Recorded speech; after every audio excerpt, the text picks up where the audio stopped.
Marc Lemchen, New York City, New York. Um,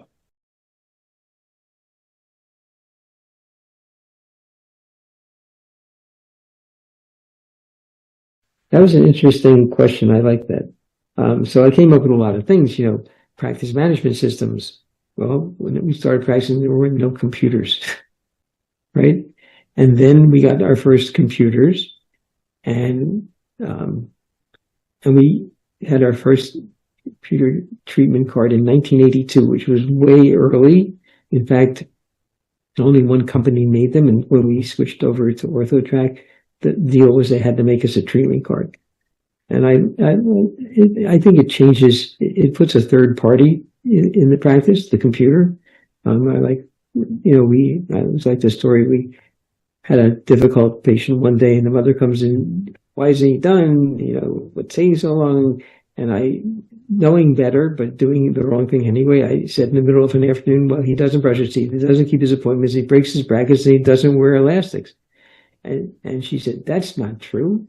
And I said, well, maybe you're right, because I thought I caught my mistake there. I said, I'm going to go over the record, and maybe you'll come in and look at it with me. Well, she was there the next morning at 10 o'clock with the kid.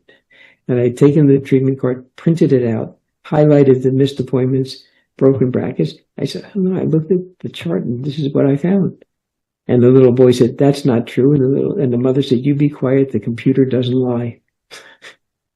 So having that third party, and of course we're seeing that with them monitoring, the third party is often a big help. Imaging, of course, when we started dolphin imaging, there was no such thing as a digital camera.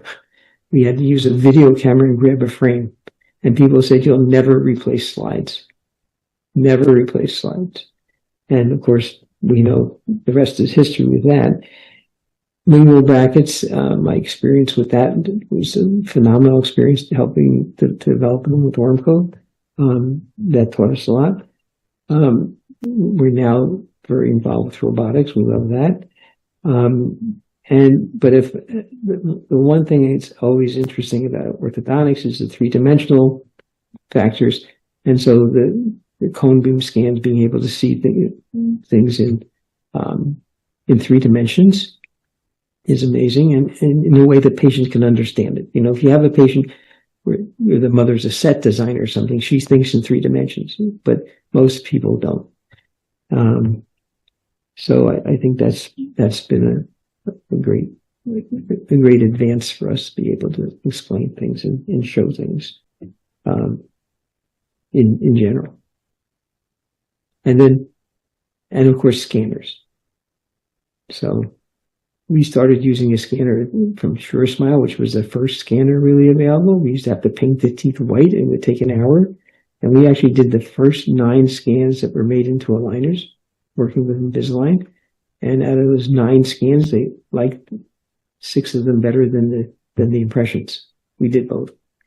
And so, in a way, that was the beginning of a whole thing of using scanners for aligners, and that's when they went out and acquired OrthoCAD and Avi Kopelman's iTero scanner.